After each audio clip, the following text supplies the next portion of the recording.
시간에 우리에게 주시는 말씀은 말라기 1절부터 3절까지 구약성경 1329쪽입니다. 만군의 여호와가 이르노라, 보라, 내가 내 사자를 보내리니 그가 내 앞에서 길을 준비할 것이요 또 너희가 구하는 바 주가 갑자기 그의 성전에 임하시리니 곧 너희가 사모하는 바 언약의 사자가 임하실 것이라. 그가 임하시는 날을 누가 능히 당하며 그가 나타나는 때에 누가 능히 서리요. 그는 금을 연단하는 자의 불과 포백하는 자의 재물과 같을 것이니라. 그가 은을 연단하여 깨끗하게 하는 자같이 앉아서 레위 자손을 깨끗하게 하되 금, 은 같이 그들을 연단하리니 그들이 공의로운 재물을 나 여호와께 바칠 것이니라. 아멘. 네, 오늘은 하나님의 대언자라는 주제로 같이 말씀을 나누도록 하겠습니다. 오늘 성경에는 사자 이렇게 나와 있는데요, 어떤 왕의 사자로서 또 대언자로서 대변인으로서 그런 뜻을 펼치는 그런 대언자의 의미를 여러분들과 함께 나누고자 합니다. 오늘 함께 보시는 이 말라기는 구약 성경의 마지막 말씀입니다. 말라기 선지자에 대해서 성경에서 알 수 있는 자료가 거의 없습니다. 그래서 약간의 시사들을 통해서 활동 시기를 추정해 볼 수 있는 그런 선지자입니다. 그래서 2차 포로 귀환을 했던 에스라, 또 3차 귀환을 했던 느헤미야와 같은 그 선지자 시대의 사람인 것을 볼 수 있습니다. 그런데 이 당시 이 성경이 기록된 이 상황은 스룹바벨 성전이 이제 완공된 이후에 무너졌던 모든 성전, 또 그것을 재건하기에 힘썼던 사람들의 열심이 다 사라지고 난 이후의 모습입니다. 그러니까 이스라엘 백성들에게 그런 종교적인 나태함들이 있었고 또 형식적인 신앙의 모습으로 그들의 모습이 참 많이 부패됐었다, 이런 상황을 생각해 보면서 이 시대를 보면서 말씀을 보도록 하겠습니다. 당시 제사장들이 하나님에 대한 그런 긴장이 풀려서 게을러졌고 또 백성들이 하나님 앞에 제물을 드리는 것이 매우 불성실했고 또 하나님께 드리는 그 11조 또한 게을리하면서 또 백성들의 삶은 가정의 이혼이 너무 성행해서 불화가 있었던, 그러니까 신앙도 무너지고 가정도 무너졌던 참 힘든 시대의 모습이었습니다. 그래서 말라기 선지자는 이러한 백성들의 위기를 보면서 참 마음이 어려웠었습니다. 신앙인이지만 신앙인답지 않게 살았던 그들의 모습을 보면서 이스라엘 백성들을 향해 그 애타는 하나님의 마음으로 말씀을 전하고 있는 것입니다. 우리가 보통 말라기서 하면 3장 10절의 말씀을 잘 알고 있습니다. 한번 그 말씀 보도록 하겠습니다. 만군의 여호와가 이르노라, 너희의 온전한 11조를 창고에 들여 나의 집에 양식이 있게 하고 그곳으로 나를 시험하여 내가 하늘문을 열고 너희에게 복을 쌓을 것이 없도록 붙지 아니하나 보라. 이 말씀은 어떤 말씀이에요? 11조에 대한 말씀입니다. 하나님 앞에 이러한 진실한 마음으로 헌금을 해야 되는 것을 또 결단하기도 하고 권면하기도 하는 그런 말씀입니다. 그래서 성도들은 이 말라기서 하면 이 11조 말씀만 생각을 합니다. 그런데 이것이 전부가 아니다라는 거죠. 이 말씀은요, 어렵고 나태했던 신앙인들의 모습에 이제 하나님의 대언자로서 주님이 오실 그 믿음의 길을 우리가 신앙인으로 예비해야 된다, 그런 마음으로 이 말씀을 전하고 있습니다. 그래서 하나님이 오시는 그날까지 예수님이 다시 재림해서 우리의 신앙을 어떻게 해야 될 것인가 끝까지 지켜나가야죠. 힘들고 어렵지만 우리가 주님을 향한 이 신앙의 길 포기하지 말고 나가야 되는 것을 생각해 봅니다. 그래서 우리는 이 하나님을 향해 주시는 이 말씀 하나도 빼놓지 않고 열심히 우리의 신앙을 훈련해서 그 믿음의 길 걸어가시기를 축원드립니다. 아멘. 그래서 오늘 여러분들께 주시는 말씀의 교훈, 그 결론은 무엇이냐? 결론은 우리가 하나님의 대언자로 살아가야 된다라는 것을 말씀드립니다. 아멘. 오늘 말씀의 결론을 들으셨으니까 잘 이해가 되시겠죠? 아멘입니다. 그렇다면 우리가 하나님의 대언자로 살려면 어떻게 해야 되느냐? 우리가 하나님의 자녀로서 살려면 어떻게 해야 되느냐? 그것을 오늘 이 성경은 우리에게 말씀하고 있다라는 겁니다. 그래서 첫 번째로 생각해 볼 것은 바로 우리는 하나님을 경험해야 합니다라는 것이죠. 우리 옆에 졸고 계신 분들한테 묻겠습니다. 하나님 경험합시다. 그렇습니다. 우리가 하나님을 경험하자라는 거죠. 말라기 선지자 이 시대의 사람들도 똑같이 신앙생활을 하고 있었습니다. 표면적으로 그들의 신앙은 아무런 문제가 없었습니다. 그런데 문제는 어디에 있었어요? 그 내면에 있었습니다. 그 마음에 아주 심각한 문제가 있었다라는 거죠. 오늘의 이 말씀처럼 그들의 신앙이 살아있는 신앙이 되지 못했습니다. 형식은 지키고 있었지만 그 안에 내용물이 없었다라는 거죠. 제사를 드리고 있었습니다. 그러나 하나님께 드리는 진정한 제사는 아니었습니다. 흠이 없는 것으로 주님께 드렸어야 되는데 흠이 있는 것으로 드렸습니다. 그들의 삶도 그랬습니다. 이방인과 결혼하지 말라라고 했는데 그들은 사랑이라는 이름으로 이방인들과 결혼했습니다. 그러니까 그 가정마다 어려움이 있고 신앙에 어려움이 있었습니다. 물론 그렇다고 신앙을 버린 것은 아니었습니다. 신앙이라는 것을 가지고 있었지만 온 마음을 다하는 신앙이 되지 못했습니다. 우리가 온 마음과 진실과 하나님 앞에 영과 진리로 드려야 되는데 그 정성이라는 것을 다 쏟지 못했다라는 거죠. 흔히 말해 따라가는 신앙이었습니다. 우리 얼마나 많이 있습니까? 우리 주변에 얼마나 많이 따라가는 신앙이 있습니까? 부끄럽지만 우리 자녀들도 따라오는 신앙입니다. 엄마 보면서 마지못해 오는 신앙입니다. 사실 누구 하나 콕 집을 것 없이 우리의 모습입니다. 그러다가 어떻습니까? 세상적인 것에 또 세상적인 목표에 더 그것을 이루고자 하면 잠시 신앙의 길도 접어드는 게 우리의 모습이고 우리의 현실입니다. 그런데 왜 이들이 이렇게 신앙이 약해졌느냐? 결론은 그거였습니다. 체험적이지 못한 신앙이었습니다. 우리가 하나님을 경험했다면, 하나님을 우리의 몸으로 느꼈다면, 한마디로 체험했다면 그들이 그의 신앙이 약해지지 않았을 것이고 껍데기만 있는 신앙의 모습이 아니었을 것입니다. 여러분들은 다들 그런 소망하실 겁니다. 내 자식들이 나보다 더 좋은 신앙을 가졌으면 좋겠다라고 말이죠. 그래서 주일도 잘 지키지 못하고 헌금 생활도 하지 못하고 예배도 잘 나오지 않는 자녀들을 보면서 여전히 걱정하고 있는 여러분들의 마음 알고 있습니다. 그러나 중요한 것은요, 하나님을 체험해야 합니다. 어려울 때 도우시는 하나님, 힘들 때 우리를 붙드시는 하나님, 그런 하나님을 우리는 경험해야 합니다. 그래서 우리의 신앙은 어떤 신앙이 되어야 된다고요? 체험적인 신앙. 아멘. 그렇습니다. 하나님을 만난 것만큼, 하나님을 아는 것만큼 우리는 그 체험으로 경험해야 된다라는 거죠. 신앙이 그래서 이것이 중요합니다.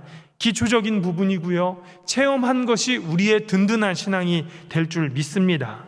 그 어떤 것보다도 강력한 힘이 된다라고 말하고 있습니다. 마찬가지입니다. 사람에 대해서 경험한 만큼, 어떠한 인생에 대해서 경험한 만큼 우리는 그 경험을 결코 잃어버리지 않는 평생의 자산으로 삼지 않습니까? 이와 마찬가지다라는 겁니다. 그래서 우리가 하나님을 체험해야만 우리의 마음과 뜻과 힘을 다하여 사랑할 수 있다라고 말합니다. 그러면 우리는 어떻게 하나님을 경험할 수 있느냐? 하나님은 영입니다. 보이지 않는 분이다라고 말씀합니다. 그런데 우리가 어떻게 경험할 수 있느냐? 여기에서 중요한 것이 있습니다. 많은 신앙의 사람들이 보이지 않는 하나님을 보이는 하나님으로 만들어서 믿으려고 합니다. 그러니까 억지로 믿게 하려고 하는 것이죠. 그리고 그 보이지 않는 하나님을 보이는 것처럼 믿는 걸 체험이다라고 주장도 합니다. 그래서 그것이 체험이라고 할지라도 결국 약한 믿음이고, 보이지 않는 하나님을 보이는 것처럼 착각해서 하니까 간접적인 체험밖에 될 수 없다는 겁니다. 많은 이단들이 그렇습니다. 많은 신비주의자들이 그렇습니다. 하나님을 보이지 않는데 보이는 하나님인 것처럼 착각하게 하려고 한다는 겁니다. 그래서 건강하지 못한 교회들이 생기고, 보이지 않는 하나님을 보이는 것처럼 결국 오해하게 만들어서 눈에 보이는 신앙만이 전부인 것처럼 행세하게 만드는 겁니다. 왜 우리는 행동적인 것, 행위적인 것에 집중해서 그게 진짜 신앙인 것처럼 왜 착각하고 있을까요? 우리는 그러한 것들에 속을 수 없다라는 겁니다. 하나님이 보이지 않는 것처럼 우리의 믿음과 마음, 이 신앙의 방식도 눈에 보이는 게 전부가 아님을 우리는 기억해야 합니다. 아담과 하와는 에덴 동산에서 하나님이 주신 모든 것들을 누렸습니다. 그들은 하나님을 보는 것 같이 살았습니다. 그런데 결국 하나님을 향한 신뢰가 부족하여 그 선악과를 먹고 실수하여 타락했습니다. 하나님이 그들에게 주었던 그 선악과는 어쩌면 그들을 시험하고자 했던 일종의 어려움이었을 겁니다. 하나님을 얼마만큼 신뢰하고 또 나아가는가. 그래서 오늘날 우리에게 이 믿음이라는 것을 통해서 하나님을 알고 더 신뢰하게 하는 훈련을 우리에게 주시고자 합니다. 그것은 무엇이냐? 하나님은 우리에게 보이실 능력이 없어서 보이시는 게 아니라 우리에게 믿음을 통해서 그 보이지 않는 하나님을 얼마만큼 신뢰할 수 있느냐, 이것을 우리를 통해 알게 하고자 하신다라는 겁니다. 그것이 믿음이고 그것이 믿음이라는 도구이다라고 말합니다. 하나님을 우리에게 보여주시는데 그것을 쉽게 말해 계시다라고 말합니다. 그리고 가장 확실한 계시로 특별 계시가 있는데, 이 특별 계시는 바로 성경의 말씀입니다. 물론 다른 것으로도 하나님은 계시한다고 하는데 일반 계시다라고 하죠. 흔히 자연 만물을 보면서 하나님을 경험하는 거죠. 하나님의 은혜를 누리는 겁니다. 그런데 말씀드린 것처럼 가장 강력하고 확실하고 우리에게 증거되는 것은 하나님의 계시인데, 그것이 어떤 거라고요? 말씀입니다. 이미 하나님은 말씀으로 확실한 방법을 우리에게 주셨는데 우리는 이것을 믿지 않고 있다라는 거죠. 그래서 말씀을 들을 때, 읽을 때, 순종하기 위해 노력할 때 그 안에 분명 하나님이 계시는데 사람들은 그것을 알지 못하고 있습니다. 그래서 하나님을 경험하기 위해서 무엇을 찾느냐? 기적만 찾는 거예요. 무엇을 찾는다고요? 기적만 찾습니다. 눈에 보이는 그 기적만을 쫓아가려고 하는 겁니다. 여전히 이단들, 사이비들은 이러한 것들을 누립니다. 많은 사람들을 유혹하고 미혹하면서 올바른 신앙의 길로 인도하지 않으려고 한다는 겁니다. 이단들의 이야기들을 보면, 조금만 주의해서 보면 문맥이 맞지 않고 자의적인 해석으로 하나님을 미혹하고 있다라는 겁니다. 말라기서는 흔히 많은 사람들이 11조에 대한 이야기만 기억하고 있다고 말씀드렸습니다. 그런데 이 11조도 마찬가지입니다. 단순히 우리의 돈만 10분의 1로 드리는 것을 표현하는 것이 아닙니다. 그것은 우리의 믿음의 행위였습니다. 우리가 우리의 소중한 그 자산을 다 쓰기에도 부족하지만 믿음으로 하나님께 드릴 때 그 부족한 걸 누가 채워주세요? 하나님이 채워주신다는 그 강력한 믿음의 고백이다라는 거죠. 사람들은 돈에 마음이 많이 가 있습니다. 누구 하나 다 똑같습니다. 돈이 정말 중요합니다. 그런데 그렇게 중요한 돈의 10분의 1을 하나님께 드리면서 우리는 누구를 경험하게 됩니까? 하나님을 경험하게 됩니다. 아멘? 왜 대답이 적으세요?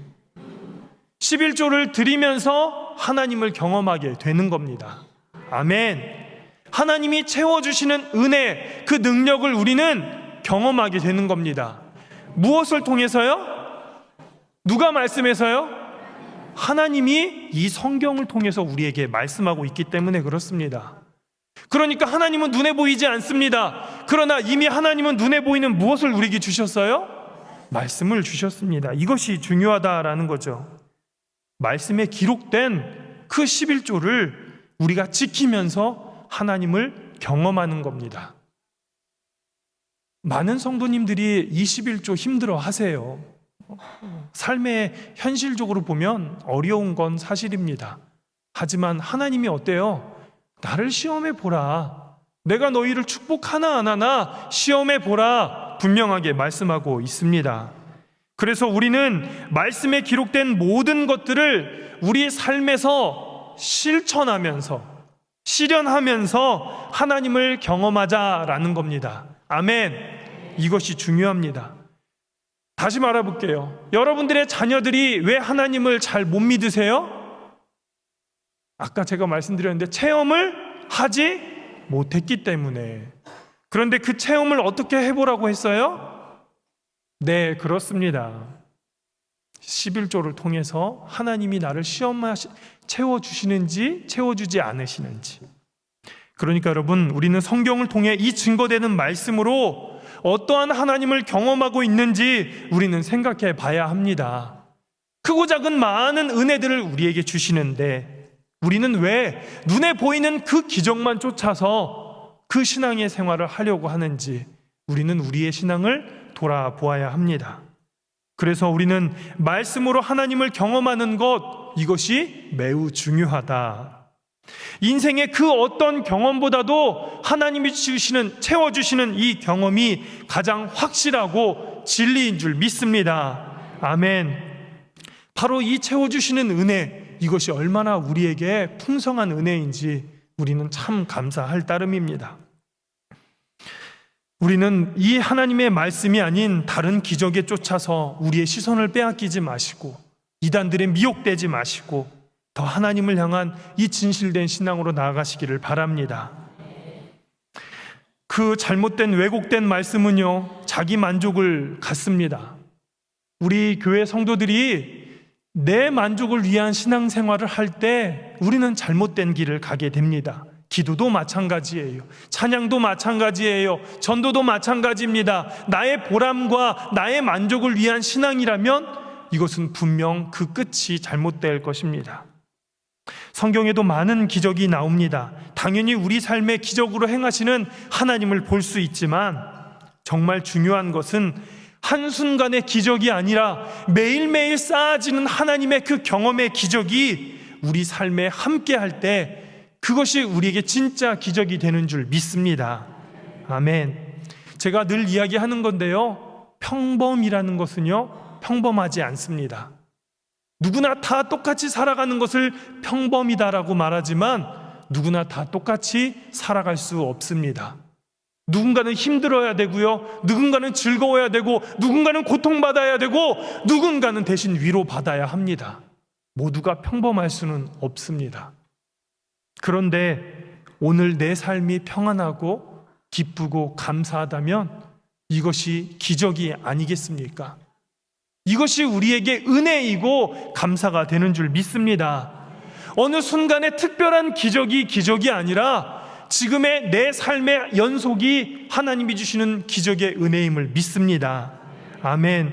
그래서 오늘 주시는 평안함, 또 한 달의 평안함, 1년의 평안함, 아니 수십 년의 평생을 돌아보니 하나님이 나를 이끌어 주셨구나라고 하는 이 놀라운 고백, 이것이 여러분들의 하나님이 주시는 기적의 역사임을 믿으시기를 바랍니다. 아멘. 이것이 바로 진짜 기적이고 이것이 진짜 하나님을 믿는 체험이 된 줄 믿습니다. 아멘. 두 번째로 우리가 생각해 볼 것은, 그렇다면 하나님의 대언자는 누구입니까? 라는 질문입니다. 다시 말씀드려서 누가 하나님의 대언자가 될 것인가? 라는 질문입니다. 따라해 보겠습니다. 나. 옆에 졸고 있는 성도님 툭툭 치세요. 내가 하나님의 대언자야. 아멘. 그렇습니다. 하나님을 경험하는 것을 이제 내 안으로 받아들이는 것이라고 한다면 경험한 하나님의 은혜를 밖으로 내보내면서 우리는 살아야 합니다. 자꾸 내 안에 축적되고 쌓고 모으면 그것은요, 썩고 맙니다. 아멘? 그렇습니다. 아끼면 뭐 돼요?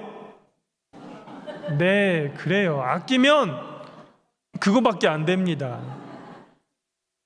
그런데 그 아는 것을 누군가에게 나누고 또 베풀고 함께 공유하면 기쁨이 됩니다. 그리고 그 기쁨이 몇 배가 돼요? 배가 돼요. 바로 하나님의 은혜는 그겁니다. 하나님이 주시는 체험, 그 경험을 가까운 나의 가족들에게, 나의 친구들에게, 이웃 친지들에게 나눌 때 하나님의 역사가 일어나게 될 줄 믿습니다. 대언자란 바로 그런 거예요. 하나님께서 우리를 믿는 것, 아는 것으로 우리는 마침표를 찍습니다. 이게 끝이라고 생각해요. 하지만 신앙은 믿는 것, 아는 것으로 끝나는 것이 아니라 전하는 것, 나누는 것, 증거되는 것으로 함께하게 될 줄 믿습니다. 그러니까 신앙이라는 것, 신앙생활이라는 것은 하나님을 알고 뜻과 계획을 알면 살아내는 것까지 말씀하고 있는 겁니다. 아멘. 제가 몇 번 말씀드렸잖아요. 그리스도인으로 살아내야 된다라고. 하나님을 경험하고 내 안에 모셨으면 하나님이 나를 통해 이끌고자 하시는 그분의 뜻이 있잖아요. 그분의 목적이 있잖아요. 우리는 하나님의 제자이고 자녀입니다. 제자면 스승의 뜻을 전하는 겁니다. 자녀이면 부모님의 말씀에 순종하는 겁니다. 마찬가지입니다. 하나님이 나를 통해 드러나게 하는 것, 그것이 우리의 삶의 방향이고 목표입니다. 그래서 우리는 하나님의 대언자로 살기 위해 우리를 증인으로 부르셨다라는 것. 그래서 우리가 숨쉬는 것도 하나님이 나를 통해 이끌어 주시는구나. 내가 나아가는 방향, 내가 보는 곳, 내가 손을 뻗는 곳, 내 발이 향하는 곳, 그 모든 것이 하나님의 뜻이 있구나. 우리가 이것을 깨달아야 된다라는 겁니다. 아멘. 오늘 말라기 선지자가 이스라엘 백성들을 볼 때 그들의 상태가 어떠했었는지 다시 성경을 통해 한번 보겠습니다. 말라기 1장 6절의 말씀입니다. 내 이름을 멸시하는 제사장들아, 나 만군의 여호와가 너희에게 이르기를 아들은 그 아버지를, 종은 그 주인을 공경하나니 내가 아버지일진데 나를 공경함이 어디 있느냐? 내가 주인일진데 나를 두려워함이 어디 있느냐 하나. 여기서부터 같이 읽어보겠습니다. 시작.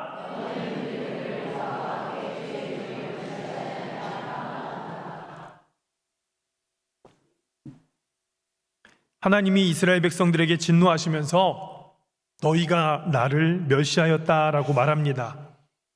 그런데 이스라엘 백성들이 이렇게 얘기하죠. 우리가 언제 하나님을 멸시했습니까? 그들이 하나님을 멸시하면서도 그 멸시함을 알지 못하고 있었습니다.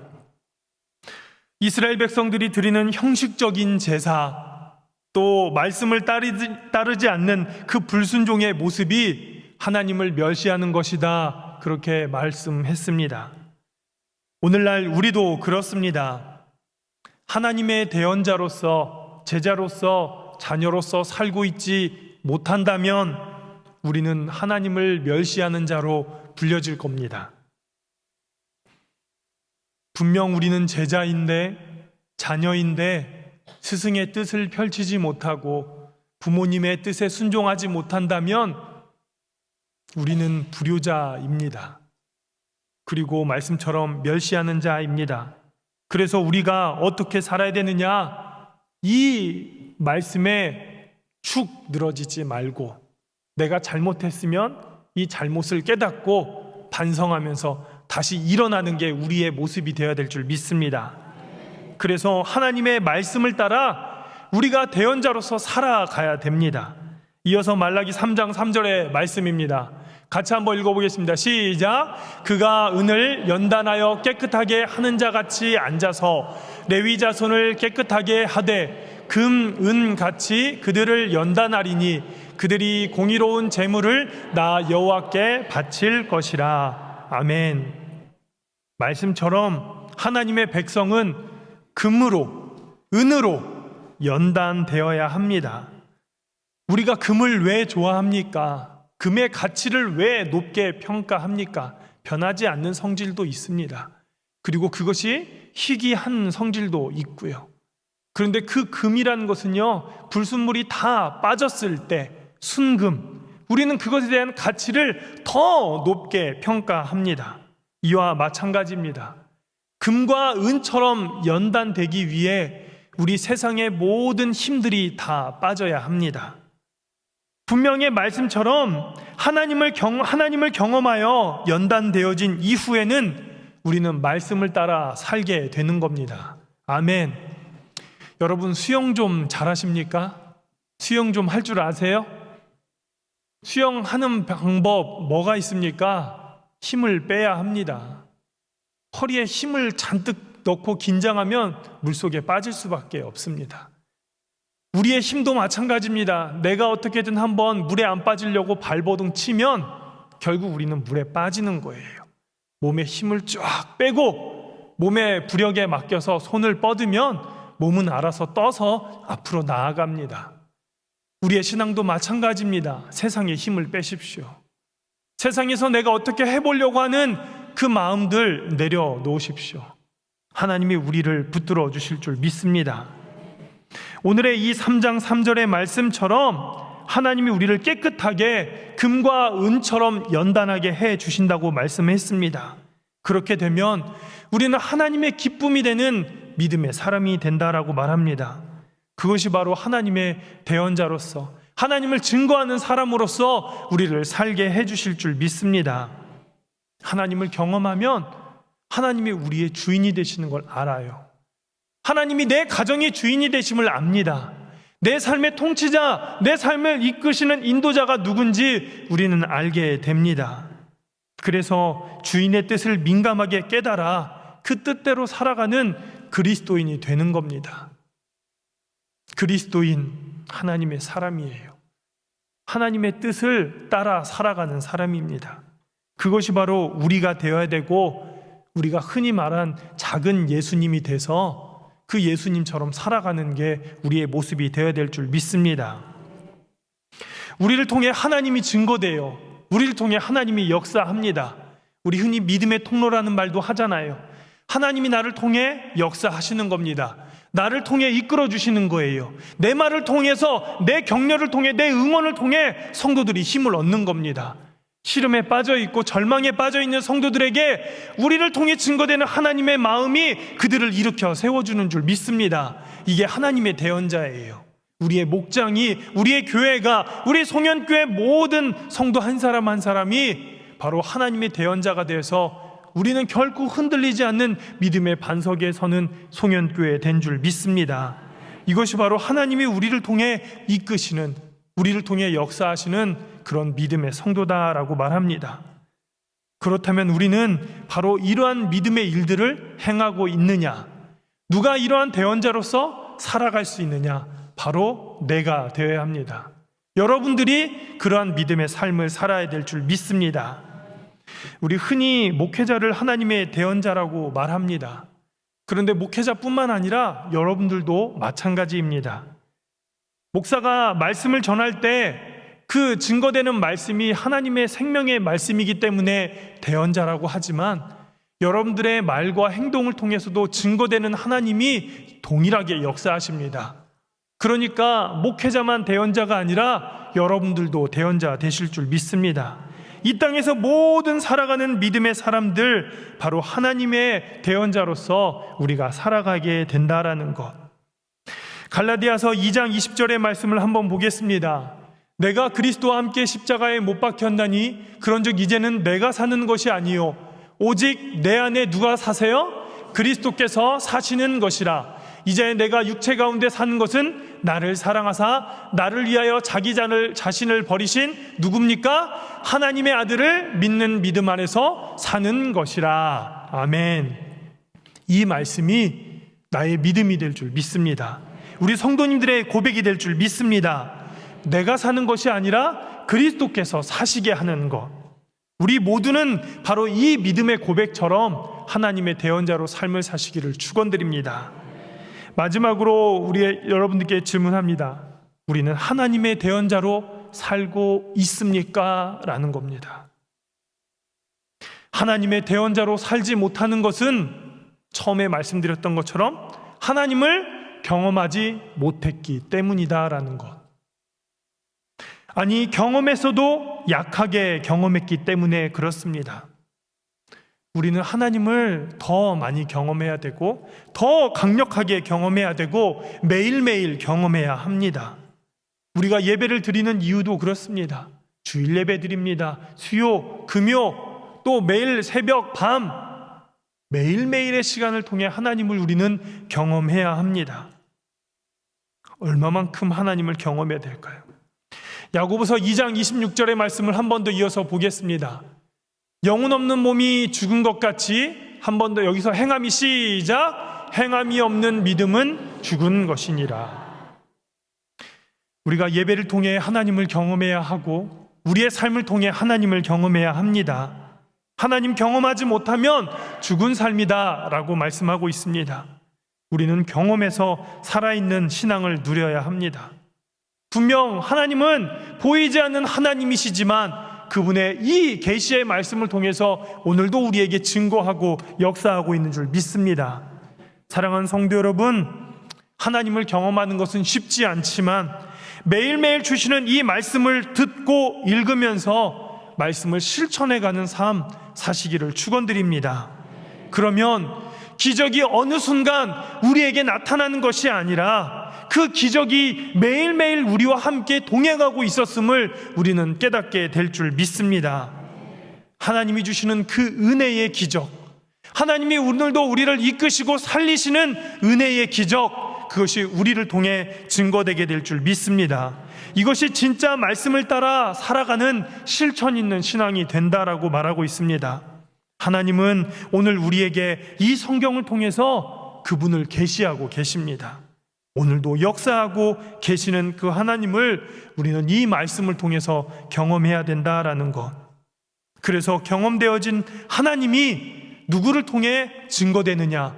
바로 우리 송년교회 성도 한 사람 한 사람이 대언자가 되셔서 아직 하나님을 체험하지 못하고 있는 내 자녀들에게, 살아있는 하나님을 경험한 엄마의 믿음, 아빠의 믿음을 자녀들에게 보여줄 수 있도록 우리는 살아내야 되는 겁니다. 아멘. 바로 이것이 하나님이 오늘 우리에게 주시는 말씀의 교훈입니다.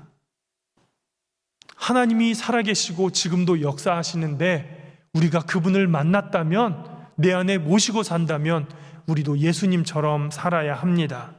그래서 내 안에 계신 그 예수님의 마음을, 예수님의 그 뜻을 생각하면서 오늘도 살아가시고 행동하시기를 바랍니다.